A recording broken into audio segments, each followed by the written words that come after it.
ҷавонзани тоҷик латукуби бераҳмонааш дар шабакаҳои иҷтимоӣ баҳси зиёдеро барангехт ва то ба раҳбарияти сатҳи оли расид, умедвор аз парвандаи шиканҷаи духтараш одилона таҳқиқ мешавад.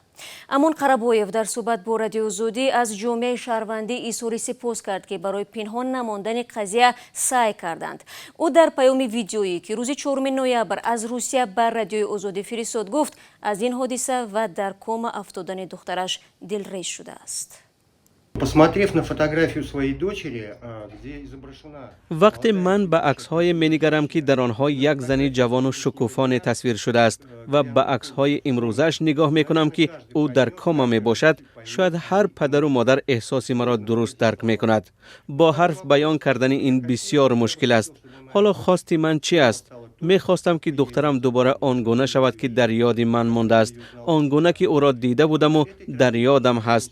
کاش این فاجعه رخ نمیداد.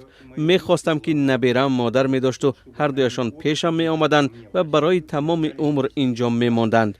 کاش آنها هیچگاه دیگر یک لطف‌الله را در زندگیشان وان نخورند و روزی که به سر آنها آمد هیچگاه نمی آمد.